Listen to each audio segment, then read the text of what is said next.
even at that time, I was really fascinated by the internet, and the growth of the internet was very exciting to me. I was working on a web browser, and Netscape went public and was worth $4.3 billion the first day. And I looked at my web browser that I had been working on. It wasn't as good as Netscape 1.0, but it wasn't $4 billion worse. And I thought, this is interesting. Like the market is telling us something, like this internet thing is going to be a big thing. Jimmy Wales, welcome to Fascinated. Great. Thanks for having me on. You've been called the God King by fans, the last good guy of the internet, and the last decent tech baron. How would you describe yourself? I'm a nerd. Yeah, that's about it. I'm You're a nerd. just a I really nerd. That's enjoy. it. Yeah. I enjoy tech. I enjoy making things. That's who I am. That's what I do. Well, I was going to ask you, your direct contemporaries, so Peter Thiel, Jeff Bezos, Elon Musk, Larry Page, the list goes on. The list of billionaires goes on, but you're not. So what did you do right? Or some might say, what did you do wrong? Well, Wikipedia is a charity, so we're a nonprofit organization with the goal of free encyclopedia for every single person on the planet in their own language. So that's like my life's work and my passion and my mission.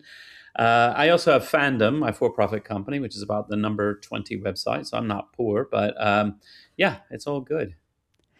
But when you started it, did you always go in with the mission that it would be for people for free? You didn't go into it to make money?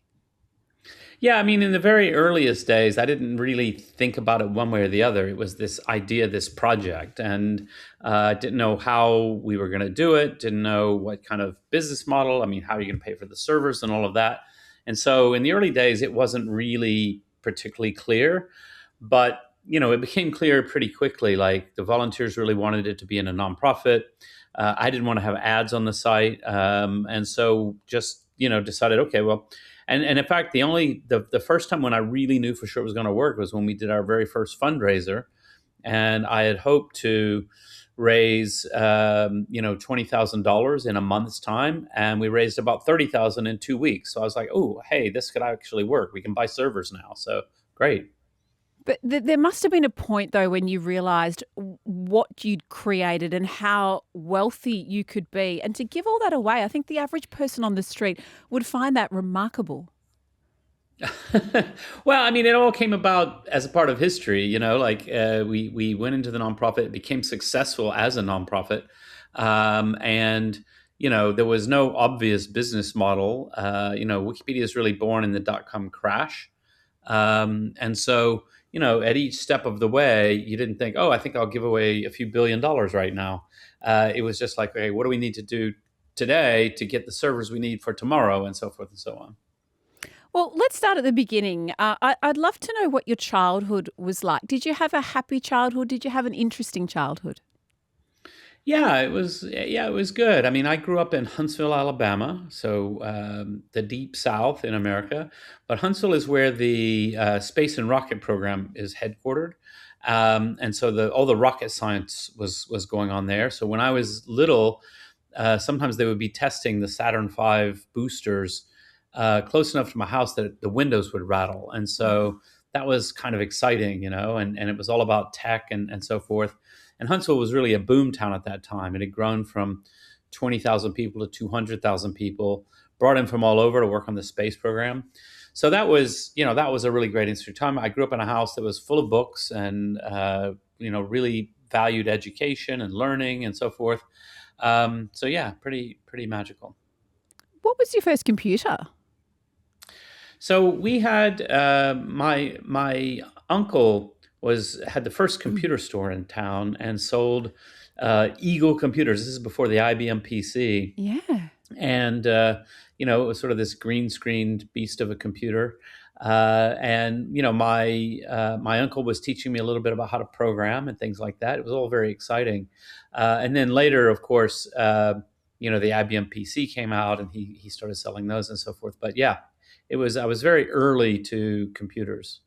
So your first job, you got a scholarship, I believe, when you were quite young to school. And so what was the first job that you had? Well, my first job, well, in university or after university. So, What was your first job? in my first job, I worked in a grocery store. I worked. Oh, My dad was a grocery store manager, and I worked not in his store, but the one across town. And I was bagging groceries, uh, at the checkout, and then I moved into the produce department, sort of trimming the celery and putting the watermelons on the shelf and all of that. So yeah, your typical teenage job, really. you've come a long way. That is true. That is true. So your first job, I guess, in tech. Then what was that? I don't know if I ever had a job in tech. So I was a futures and options trader in Chicago. So when I left grad school, I moved to Chicago, and I was doing very mathematical trading using algorithms and using computers at that time to do mathematical arbitrage. That was great fun, and but I was even at that time I was really fascinated by the internet, and the growth of the internet was very exciting to me. I was working on a web browser at home after work. I would, nights and weekends, I was working on writing a web browser. And Netscape went public and was worth $4.3 billion the first day. And I looked at my web browser that I had been working on. It wasn't as good as Netscape 1.0, but it wasn't $4 billion worse. And I thought, this is interesting. Like the market is telling us something, like this internet thing is going to be a big thing. And so I started moving more and more into thinking about, oh, what can we make with the internet? What might we be able to build? Because I think it's hard for a lot of our younger listeners and younger people in general to remember life about before the internet and to listen to people Mm. like you who were very much at the birth of that. Oh yeah, yeah. Well, yeah. I mean, it was very exciting time. But I mean, I think we're living through a similar exciting time for young people right now with the explosion of AI. I think is really something else, and it's deeply flawed, and it's super Mm. interesting, and it's a wide open space for people to innovate and do new interesting things. So it's pretty exciting. I do want to come back to that, but I'd love you to tell me a little bit more about why you began Wikipedia. And I believe that it involves your daughter. Is that right? Mm. Yeah, so I had been working on a project called Newpedia for a couple of years. So it was the predecessor to Wikipedia, and it was a top down. There was a seven-stage review process to get anything published. You had to fax in your CV to prove you were Facts. qualified and so forth. Yeah, fax. Yeah, even we'll have to explain that to the young people. Yeah, that's right. And it was like sending a piece of paper through the phone. But anyway, the uh, it wasn't working. It was Mm. failing. And when my daughter was born, she was very ill in the hospital, and I rushed home to get on the internet to try and learn about this. And it was terrible. I couldn't find anything useful. It was either nonsense on blogs, or it was Mm. way too technical. And I realized, like, come on, like, really, this encyclopedia thing, which I'd been just about ready to give up on because it wasn't going very well, we've got to try something radical. And so we had been looking at this idea of wiki, and I came back to work from the hospital, and I said, you know what? We're going to rip up everything we've been doing. We're going to use this wiki, and we're going to see what we can do with it. And yeah, it worked out pretty well. So, what were the first words that you typed into Wikipedia? Yeah, I was setting up the software, and for programmers, when you first learn a new programming language, it's traditional to write a program that can print out "Hello World." And so that was just my instinct. I just typed "Hello World" as the first words of Wikipedia, and I only did it because, well, it's just like that's what you do when you're Yeah. a programmer. But now it sounds very poetic. It's kind of nice. It does. It's actually a beautiful story, isn't it? Hello, world, I'm here. Hello World. Great. uh, Hello Wikipedia. and so then from putting those words in and putting your information and data, what was the next process and how did you get your original volunteers on board? Mhm. Well, we had been working on Newpedia for a couple of years, so we had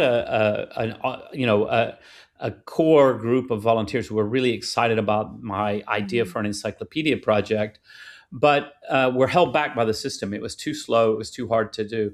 So we already had that core of people, and so several of us just turned in and started writing things. And I remember we had in 2 weeks we had gotten almost as much work done as we had in 2 years, because suddenly having this very open, fluid system where you could just start writing and other people could jump in and help you and so on and so forth, it was great fun for one thing, and that was what had been missing from the Nupedia project, which wasn't very fun. And so, pretty quickly that group grew, but then also, because there was a real need on the internet for just a basic encyclopedia, just some basic information. When we would write a page, it would suddenly be at the top of the Google search results because it was a Ah. useful page. And so we would see a lot of traffic. And so it just grew and grew and grew. And how hard was it in those early days to fact check it? Oh, I mean, quite hard. I mean, it's always hard. The thing is, Mm. doing good quality reference material is actually quite hard. And, it's something that we spend our lives as Wikipedians debating, discussing, working on. In the earliest days, we had the vision of quality, of Britannica or better quality. But of course, that mean you might have been the first person to type Sydney is a city in Australia and hit save. And well, it's not very good. It's not much of an encyclopedic article, but it's a start. And then Mm. more people come and add information and add stuff. And then people say, oh, we need some sources, we need some references. And so, all of that just came about kind of naturally, really. What's the typical person that writes an entry and that's a contributor to Wikipedia? What are they like? And do they ever stop you in the street? Do they recognize you? Well, there aren't that many of us to stop me in the street, but I do visit Wikipedians everywhere I go, and we have our annual conference, so I know loads and loads of us. I mean, basically, we're often quite shy and nerdy, and geeky people, Mm. not particularly political. It's a very different kind of personality than I would say like a social media influencer who wants to be famous and things like that. And oftentimes some of the great Wikipedians are actually really good at conflict resolution. So they'll go into an area where people are having a big fight, and they'll say, "Okay, come on, let's try and figure this out. Let's work together in a positive way." And so that's a whole category of great people. So yeah, it's all ages. It's from very young to very old. It's Do you it's ever a jump pretty in on the diverse group. sly and write things and people don't know who you are? No, no, I don't. But I do write sometimes. I just recently had a great experience where I saw a little fact on the internet, and I was like, I don't know if that's true or not. It seems odd to me. And I looked in Wikipedia and it was in Wikipedia, but I'm like, I don't like that source. That source doesn't look good to me. So I Ah. really dug in and I bought a couple of books and so on. Found out it probably isn't true. Found the source was accidentally to a fictional story about the same event. It was like the sinking of the Titanic. Anyway, I felt good at the end of that. I spent sort of a few hours working on it, and I'm like, What well, now was it? that myth What is was the blown away. topic? It was about this fellow who was a survivor of the Titanic, who was later an extra in a movie about the Titanic. And the story is that he said he did it because he wanted to go down with the ship a second time. Turns out that line, as cute as it is, probably isn't true at all. The person is real, but there's no reason to think that story is actually. He was a technical consultant on the film, and the director asked him if he wanted to be an extra, and he did. But anyway, so it's a minor point in history. It's not the Mm. biggest, most earth-shattering thing, but I really enjoyed working on that. I read that the core rule, and I think this goes to really the heart of it, the core rule of Wikipedia is empathy. And when you look at the internet now and you look at Mm. social media, I think that's something that we've lost. How hard is it to keep that empathy? Yeah, I mean, I think it's something that people really like and they really want. And so I think in a lot of the places where we've lost it, it's because the social media algorithms tend to promote content that's very divisive and confrontational and so forth. And one of the things that I'm really pleased about, if you look at the listenership for podcasts, it skews very heavily young. Young people love a long Mm. form podcast. And podcasts, you don't really have that same kind of. I mean, obviously, some podcasts can be quite divisive and so forth. That's part of their shtick. But a lot of podcasts are just like long form people having an interesting conversation, and it's educational and fun and interesting. And so I think that negativity that we can get if we spend too much time on Twitter or X, as we call it now, um, we forget. Like, actually, there's a lot of really great people out there, a lot of really great stuff on the internet. How do you keep Wikipedia, for want of a better word, a kind place then? Well, I mean, we have our rules. We have civility rules. We say like one of the oldest rules of Wikipedia is no personal attacks. You're not supposed to attack other people. I mean, we're human beings, so I can't say it doesn't ever happen because people are people and Mm. people get upset. But if somebody gets upset and snaps at somebody, we have a culture that says, yeah, but you should apologize, right? You should Oh. basically, one of the one of the chapters in my book on civility says your mother was right. Basically, like be nice to people. It actually is important, and so we like to try really hard to have a friendly and inclusive environment that's sort of welcoming and intellectually debate. Right, that's Mm. important, but not about attacking people. It's about let's dig into the ideas. You would have been asked this many times, but Elon Musk called Wikipedia Wokepedia. When you first heard that, what was your initial reaction? I mean, I chuckled because that's a pretty good line, I have to say. But it isn't true. So Wikipedia, we have a really firm view that we should be neutral. Now, do we always live up to it? No, I mean we don't. Actually, we try really hard, but there's controversies in the world. It's a tough thing. I feel like we get there eventually, but there are times when not. But the idea that Wikipedia has been taken over, hijacked by far left activists is just not true. I mean, the Wikipedians are mainly not very political.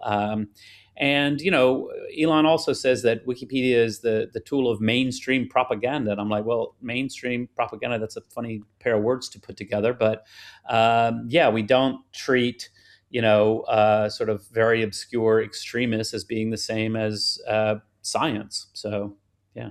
Do you have a relationship with him on a personal level? Like you text each other, and is he like what he is in public, in private? I mean, I've only met him in person, I think 4 or 5 times. We do text sometimes. He's much nicer in private. I think he has a big public persona, but he's always very respectful in private. And so, yeah, I don't know. People are people. How do you think those tech barons see you when you are, I guess, such an outlier with what you've done? Oh, I'm sure they're very envious. People think I'm going to envy them, but I'm sure they're very envious. They say, you know what? In 300 years, nobody will remember us, but they're going to remember Wikipedia. So Well, what a wonderful legacy that is. it's all right. Yeah. Diane von Furstenberg, I read, told you that we all use Wikipedia more often than we pee. When she told you that, what did you say? I mean, I laugh just like I'm laughing now. She's great, actually. She's a really wonderful person. When I first met her, we often attend the same event in the summer, and I would see her across the room. I was very intimidated. I mean, what do I have to say to DVF? I mean, she's Mm. an absolute legend. And then she came up to me and started asking me some questions about Wikipedia. I found out she's like super obsessed with technology and AI and all of this stuff. She's really smart. She's very, very interesting. So yeah, Mm. she's wonderful. And yes, so she says this, and it's quite funny. And I guess that's a good segue. You bring up AI, and the reason I asked you about that quote was the fact that I guess Wikipedia is very much challenged by AI in some ways, but in other ways, Mm. it's not. So when AI first sort of rose to prominence, what was your initial thoughts, particularly being, as you say, a nerd? Yeah, I mean, it's very exciting technology. I mean, when you think about how it works by sort of intake all these texts, billions and billions of texts from all over the internet, and then predicts the most likely next words based on what's been written before. You think that seems like it wouldn't work at all, and the fact that it even works at all is astonishing. It's really brilliant. And it seems like it could be a very useful tool for us as Wikipedia editors, not to write Wikipedia entries, but to help in various ways. Check if does this source actually say what we say it says, and just flag it up to say, oh, this doesn't seem to be right, and things like that. And then, of course, obviously, in some ways, it can compete with Wikipedia. I mean, we are seeing some drop in traffic, but mainly we think to very short answers. So if you ask, how old is Tom Cruise? 20 years ago, Google had no idea, but now the Google AI summary just tells you right there. So you don't need to visit Wikipedia to see that. But people still come and they do deep dives, long form research and reading and things like that. So it doesn't really replace Wikipedia just yet, but who knows what the future holds. Do you use AI technology in your platform at all? Not really. I mean, very, very little. I mean, I would say the community is experimenting with it, but also very skeptical. I mean, one of the problems with AI is it has a really bad writing style that I think most people find very Mm, annoying. that's It's always sort true. of sucking up to you with its, oh, that's a brilliant question, it'll say. I'm like, no, no, no, trust me, it's a stupid question. You don't have to suck up to me, you know? But, there's a lot of that kind of stuff, and then also the hallucination problem is quite bad. But people are starting to look at, okay, like how could we use it? And one example would be, take a short entry and feed in the entry and feed in the sources and say, is there anything in these sources that could be in Wikipedia that isn't? Or is there anything in Wikipedia that is not supported by these sources? And when I've played around with that, it's pretty good. I mean, even very naively, without even crafting a better prompt and sort of double Mm, checking and things like that, just to make suggestions to say, oh, hey, this doesn't look quite right. And if we find things like that useful, it'll just help us sort of go faster. The other things that, we all think about chatbots and large language models, but also AI has really contributed to a huge improvement in the quality of machine translation. And that's really important for the Wikipedia community to be able to compare, the different language versions of Wikipedia or to use a source from a different language. You have to be careful with it because machine translation is mm. still not perfect, but it is interesting and it is potentially very exciting. Sometimes being a non-tech savvy person, I find it quite creepy. Do you ever get a bit creeped out by AI? Um, I mean, not really. A little bit. I mean, I used to be creeped out like when I would go on Amazon and they would suggest a book to me that was a really good suggestion, but then I realized it was actually pretty simple and it wasn't actually that good. And in fact, Amazon, I just recently, if you buy a little like a mini fridge on Mm. Amazon, well, for 2 weeks they keep asking you, "Do you want another mini fridge?" And I'm like, "Who wants two mini fridges? I've got one, right?" Like, so even their algorithm is not that smart. Like, maybe sell me now something I can put in my mini fridge. Yeah. Sell What me did you some buy a beer or mini something. fridge for? I well for the upstairs in my house, a little place to put some wine. Yeah, why not? Why not? We love wine here in Australia. And I know you're here for the book tour, The Seven Rules of Trust. You are in Australia, and one of the huge stories this year has been the ban for social Mm, media for under 16s. Do you support that? And as a parent myself of a 14-year-old, my view would be mm. that you'll be surprised how smart they are, and they all work their way around it within a day. Yeah, I mean, I'm a big fan of. I have teens. Mm. My girls Mm. are 12 and 15, and um, I think it's important for parents to be actively engaged in what other kids are doing online. I have my kids' phones are set as they have parental controls, Yep. which means if they want a particular app, I have to approve it, and so on and so forth. And my wife does. I'm an Android guy, so they've got Apple phones, so my wife actually does the approving.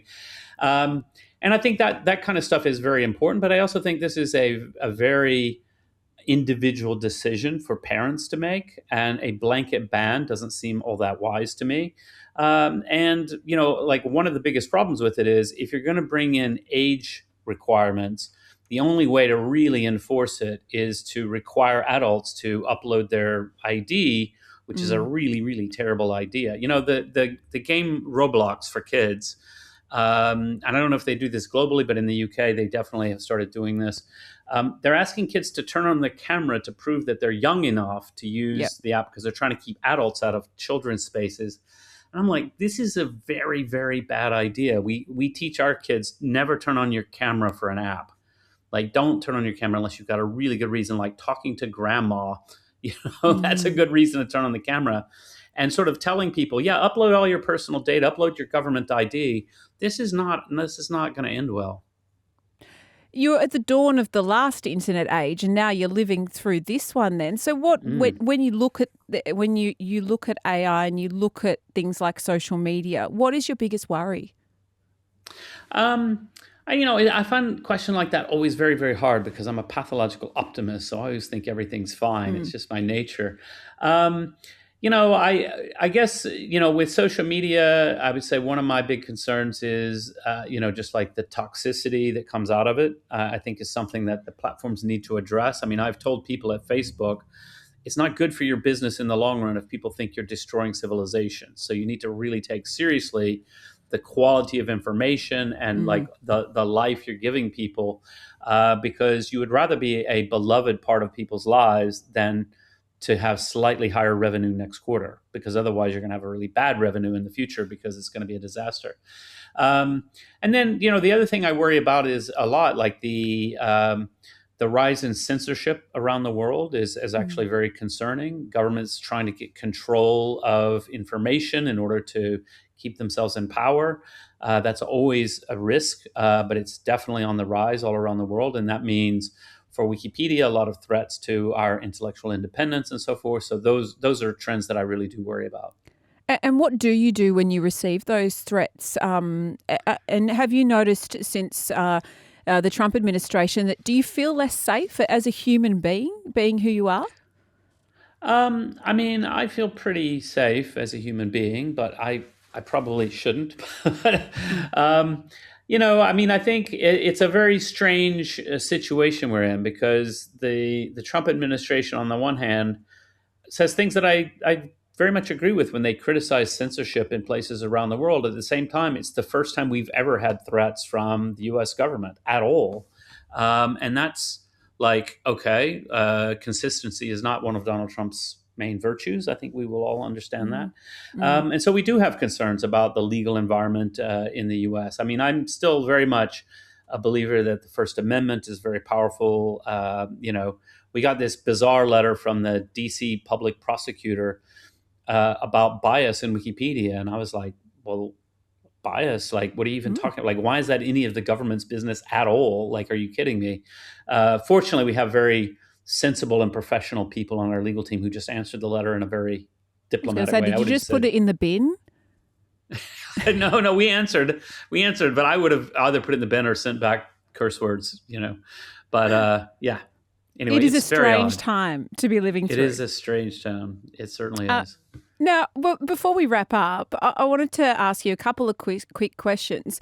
I read that you once, and this is a big pivot, but I read that you once sang Sweet Home Alabama on a Bulgarian late night television show. Is that true?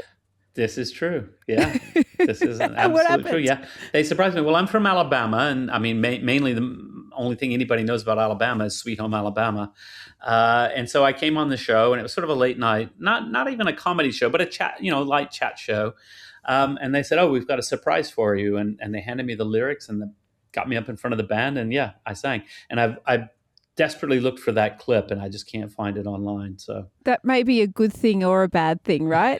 yeah, I'm not sure. It's quite Because interesting anyway. you strike me as someone who may be a naturally introverted person.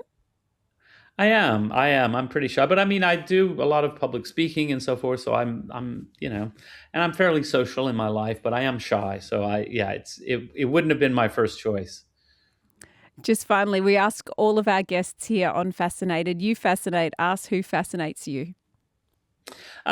Yeah, fortunately, I had a chance to think about that before the show because it's a tough question.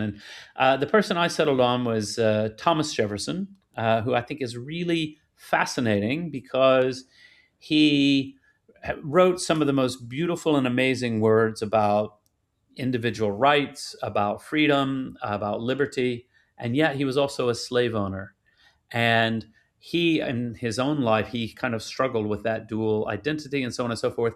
Uh, he's a mixed bag, and he's a fascinating person. Well, we appreciate your time, and what a way to end the podcast. Thank you so much. Enjoy Australia. Great. Well, thanks for having me on.